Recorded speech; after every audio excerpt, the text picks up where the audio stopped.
Did you know this miracle in American history?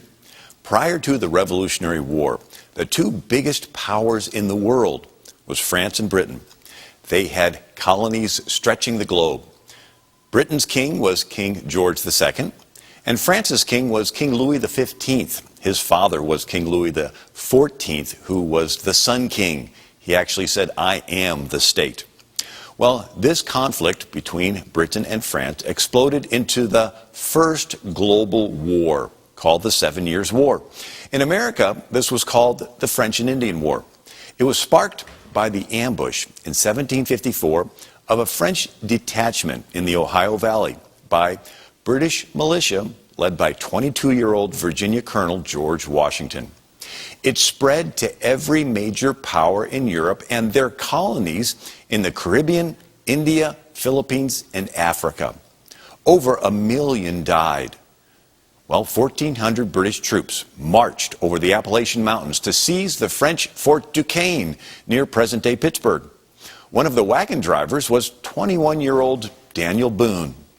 On July 9, 1755, as they passed through a deep wooded ravine along the Monongahela River, 8 miles south of the fort, they were ambushed by the French regulars, Canadians, and Potawatomi and Ottawa Indians. Not accustomed to fighting unless in an open field, over 900 British soldiers were annihilated in the Battle of the Wilderness, or it's also called the Battle of Monongahela. Colonel George Washington rode back and forth during the battle, delivering orders for General Edward Braddock, Commander-in-Chief of the British forces in America.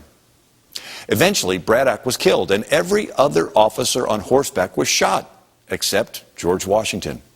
Washington carried Braddock from the field.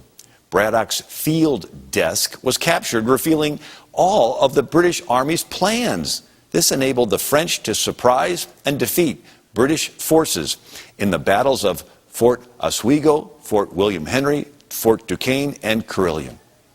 These British losses convinced the Iroquois tribes of Senecas and Cayugas to switch their allegiances to the French. Before he died, Braddock gave Washington his battle uniform sash, which Washington reportedly carried with him the rest of his life, even while Commander-in-Chief and President. Washington presided at the burial service for General Braddock as the chaplain was wounded. Braddock's body was buried in the middle of the road so as to prevent it from being found and desecrated. Shortly thereafter, writing from Fort Cumberland, George Washington described the Battle of Monongahela to his younger brother, John Augustine Washington, July 18, 1755.